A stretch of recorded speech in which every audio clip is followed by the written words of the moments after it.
Jésus-Christ, le seul chemin du salut. À cet effet, il est clairement écrit: il n'y a de salut en aucun autre, car il n'y a sous le ciel aucun autre nom qui ait été donné parmi les hommes par lequel nous devions être sauvés. Et je précise, son nom, c'est Jésus-Christ.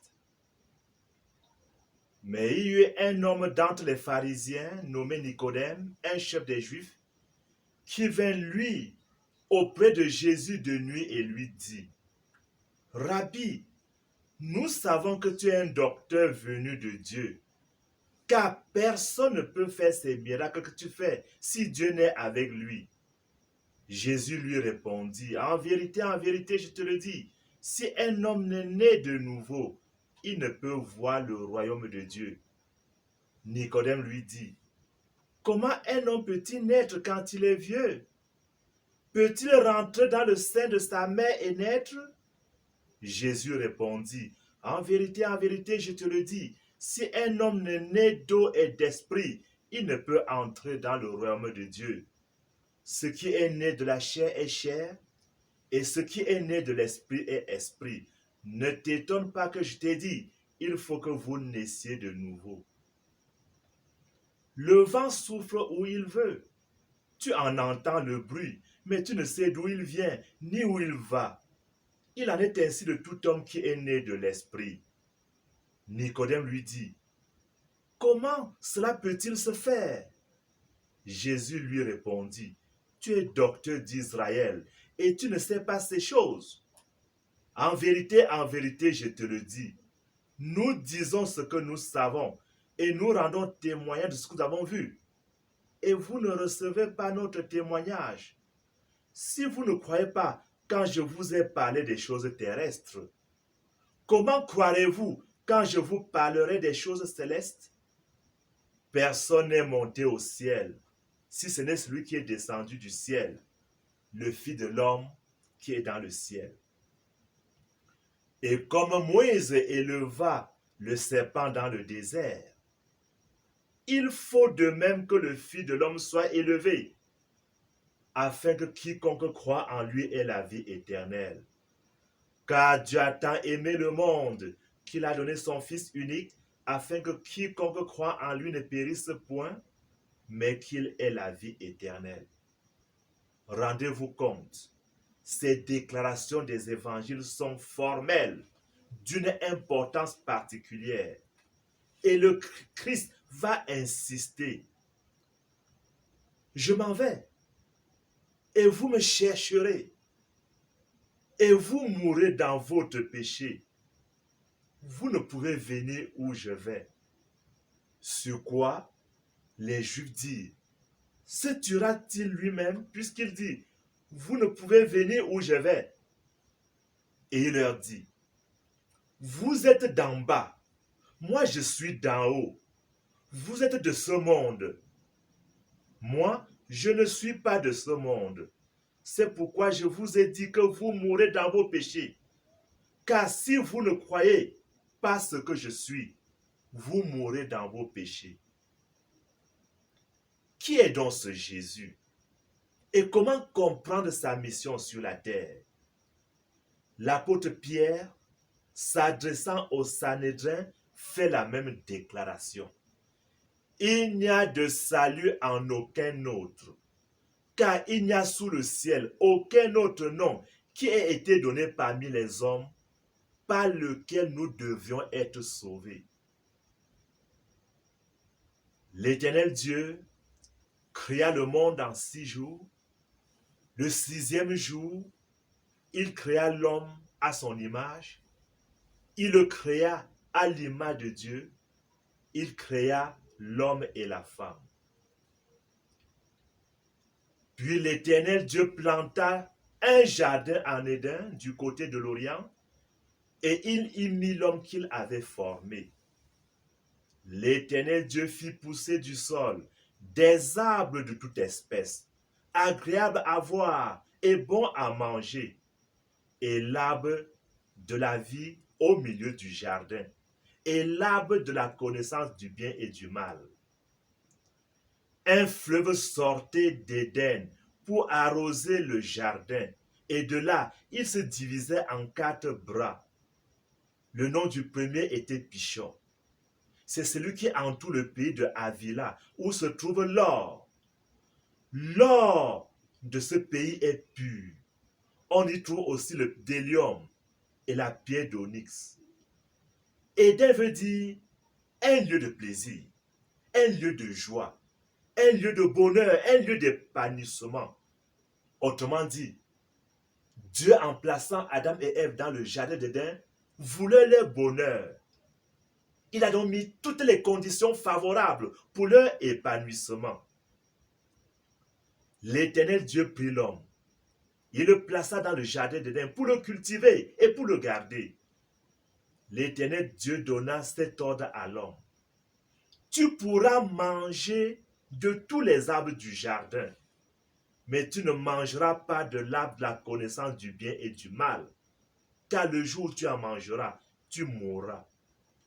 C'est ce qui arriva malheureusement par le mensonge de Satan. Dès lors, le péché est entré dans le monde et aujourd'hui, les conséquences sont graves. Citons quelques-unes. La rupture de la communion avec Dieu, la peur, la perte de la gloire de Dieu, raison pour lesquelles l'homme se trouve nu. Le malheur entre dès lors dans le règne des hommes et comme conséquence finale, la mort. Selon qu'il est écrit, le salaire du péché, c'est la mort. Qu'est-ce qu'il faut donc faire? Il y a 2 solutions. Il y a la solution venant de l'homme. Il y a la solution venant de Dieu. Et nous l'avons précisé, c'est la meilleure des solutions. Prenons la solution venant de l'homme. Lorsque Adam et Ève ont péché par leur désobéissance, leur seule solution était de couvrir leur nudité avec les feuilles de figuier. Combien nous voyons que c'était une solution chimérique, c'est-à-dire vaine et utopique. Leur solution représente aujourd'hui les voies humaines pour tenter de revenir à Dieu.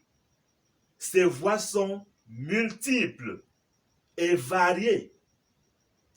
Il y a la religion.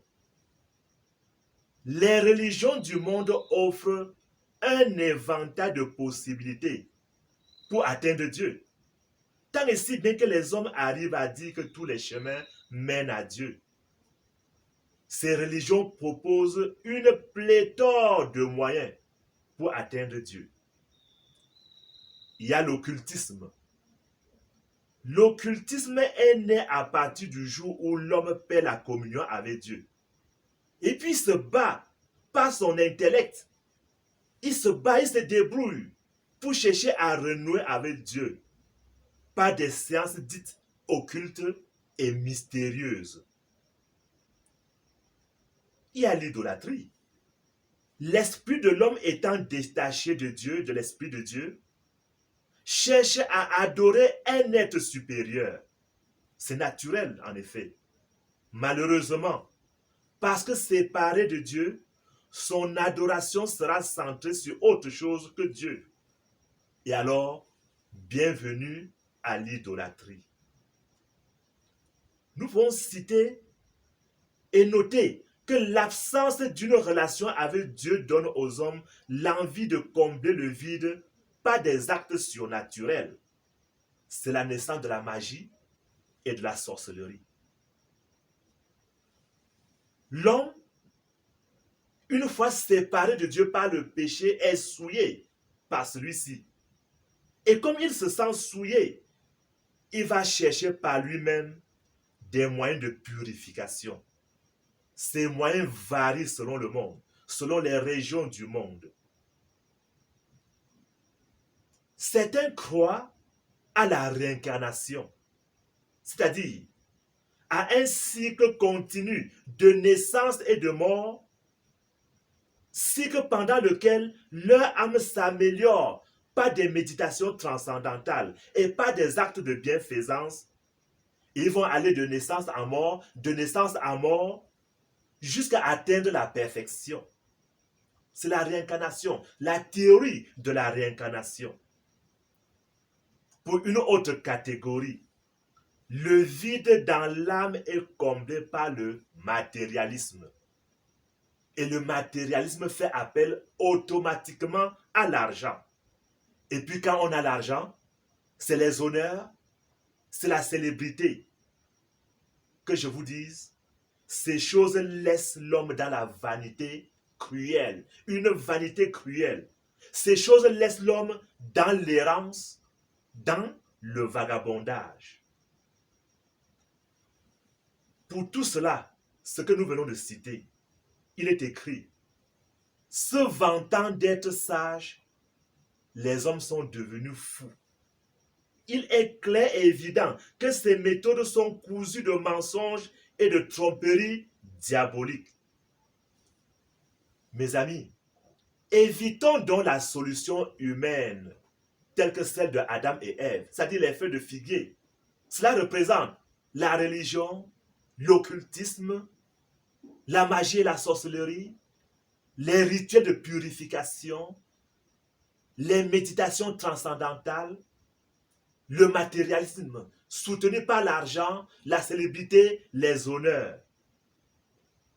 Et il est écrit, telle voie paraît droite à un homme, mais son issue, c'est la voie de la mort.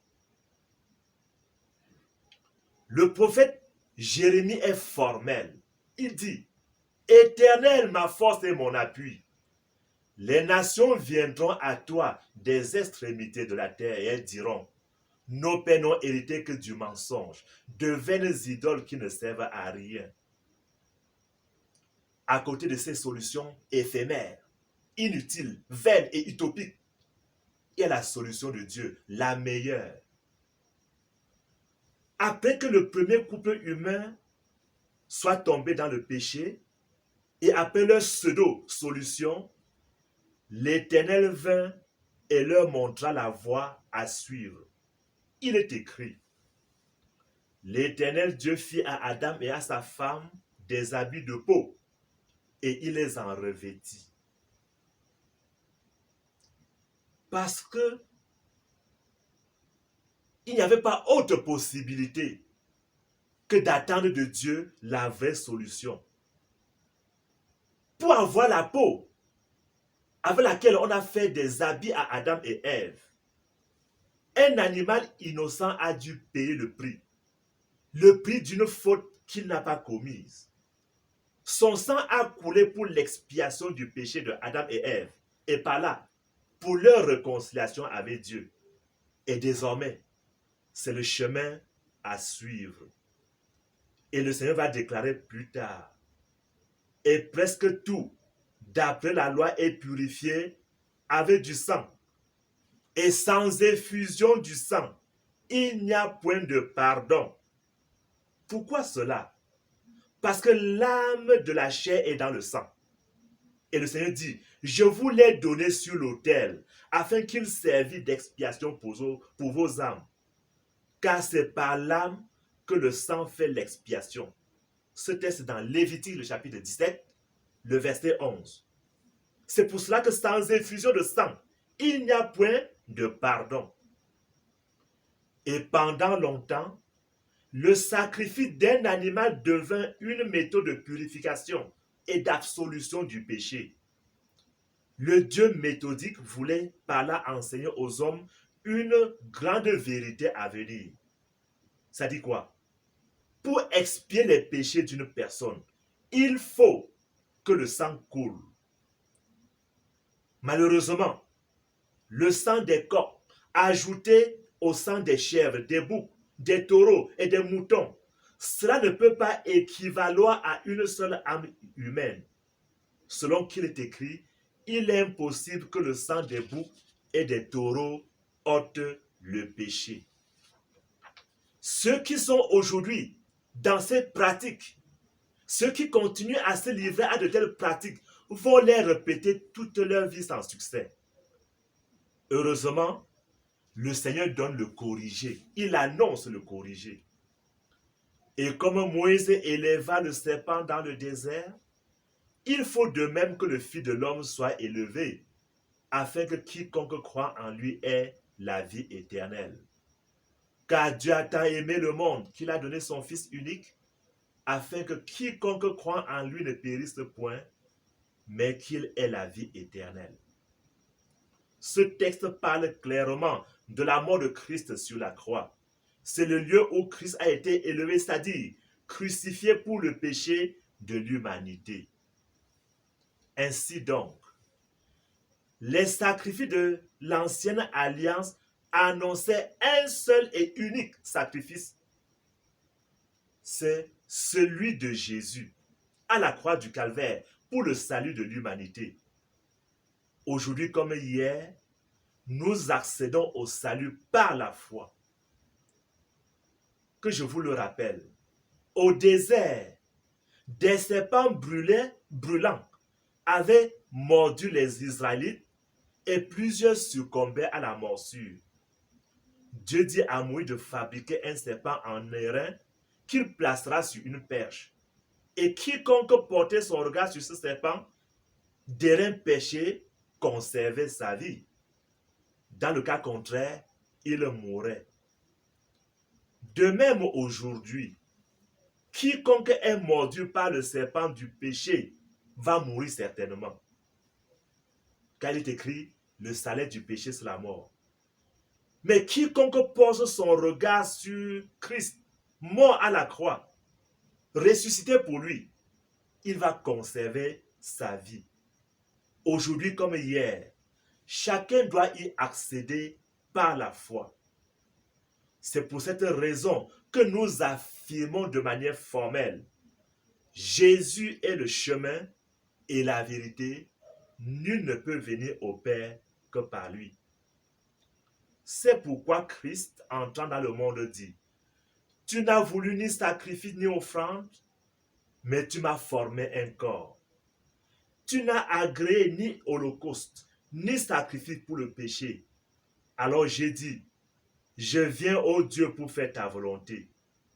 Après avoir dit d'abord, tu n'as voulu et tu n'as agréé ni sacrifice, ni offrande, ni holocauste, ni sacrifice pour le péché, ce qu'on offre selon la loi. Il dit ensuite, voici, je viens pour faire ta volonté. Il abolit ainsi la première chose pour établir la seconde. C'est pour cela que le prophète Jean-Baptiste, en voyant Jésus, va dire, voici l'agneau de Dieu qui enlève le péché du monde. Notez bien, un agneau est fait pour être immolé. Et c'est ce qui est arrivé à la croix du Calvaire. C'est en vertu de cette volonté que nous sommes sanctifiés par l'offrande du corps de Jésus-Christ une fois pour toutes. Car par une seule offrande, il a amené à la perfection pour toujours ceux qui sont sanctifiés. C'est ce que le Saint-Esprit nous atteste aussi. Car après avoir dit, voici l'alliance que je ferai avec eux. Après ces jours-là, dit le Seigneur, je mettrai mes lois dans leur cœur et je les écrirai dans leur esprit. Il ajoute, et je ne me souviendrai plus de leurs péchés ni de leur iniquité. Or, là où il y a pardon des péchés, il n'y a plus d'offrande pour le péché. Une fois de plus, nous insistons, Christ est la solution de Dieu pour le péché de l'homme, lequel l'amène en enfer. Que faut-il faire alors? Il faut reconnaître et accepter l'œuvre de Christ à la croix du Calvaire. Et cette œuvre est parfaite. La preuve, c'est que Christ, au troisième jour, ressuscite des morts. C'est pour cela qu'il est le chemin qui mène à Dieu, le seul en effet. Il est écrit, si tu confesses de ta bouche le Seigneur Jésus, et si tu crois dans ton cœur que Dieu l'a ressuscité des morts, tu seras sauvé.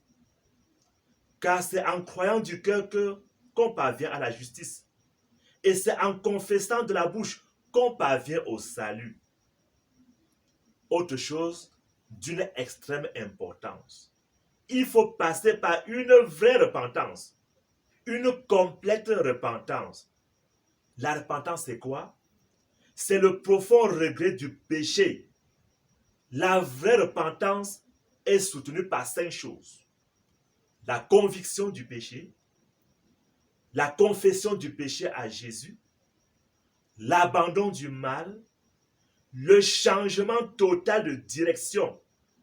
C'est un changement total dans la mentalité. Et puis, pour finir, la persévérance dans cette attitude.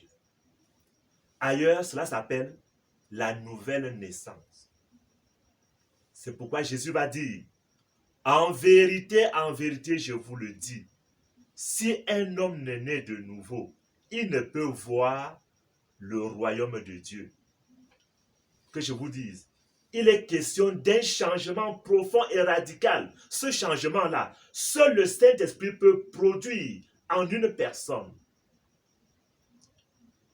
Voici donc ce que je dis et ce que je déclare dans le Seigneur. Vous ne devez plus marcher comme les païens. Ils marchent selon la vanité de leurs pensées. Ils ont l'intelligence obscurcie. Ils sont étrangers à la vie de Dieu à cause de l'ignorance qui est en eux, à cause de l'endurcissement de leur cœur. Ayant perdu tout sentiment, ils se sont livrés à la dissolution pour commettre toute espèce d'impureté jointe à la cupidité. Mais vous, ce n'est pas ainsi que vous avez appris Christ. Si du moins vous l'avez entendu et si, conformément à la vérité qui est en Christ, c'est en lui que vous avez été instruit à vous dépouiller, eu égard à votre vie passée, du vieil homme qui se corrompt par les convoitises trompeuses, et à être renouvelé dans l'esprit de votre intelligence, et à revêtir l'homme nouveau, créé selon Dieu, dans une justice et une sainteté que produit la vérité.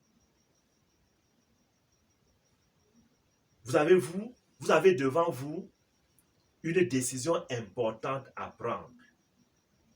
C'est une décision qui vous mène à une destination. Soit le ciel, où il y a la paix, la joie, le bonheur, la communion avec Dieu. Soit c'est l'enfer, le lieu de pleurs et de grincement de dents. En somme, Jésus-Christ est le seul chemin qui mène à Dieu.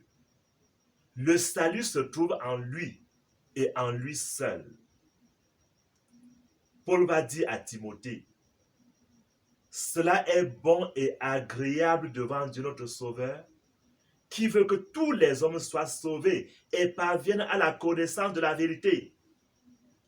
Car il y a un seul Dieu et aussi un seul médiateur entre Dieu et les hommes, Jésus-Christ homme, qui s'est donné lui-même en rançon pour tous. C'est là le témoignage rendu en son propre temps. Ainsi donc, Jésus-Christ est le chemin, la vérité et la vie. Nul ne peut venir au Père sans passer par lui. La religion ne nous sauvera pas. La magie ne nous sauvera pas. Nos rites inventés pour nous purifier ne nous sauveront pas. Nos moyens personnels ne nous sauveront pas. Le vide que nous remplaçons dans nos cœurs par l'argent, la célébrité et l'honneur, cela ne nous sauvera pas. Jésus est le chemin. Il est la vérité. Il est la vie. Personne ne peut espérer atteindre Dieu sans passer par Jésus. Je vous invite ici à laisser tomber nos moyens personnels que nous avons inventés, croyant atteindre Dieu. La réincarnation ne nous sauvera pas. Jésus est le seul chemin pour atteindre Dieu, pour des raisons évidentes. Il a versé son sang pour nous. Et alors, je vous invite à prendre une décision. Vous devez reconnaître que vous avez péché. Car il est écrit, le salaire du péché, c'est la mort. Mais la bonne nouvelle ici, c'est que Dieu ne nous a pas laissés à notre triste sort.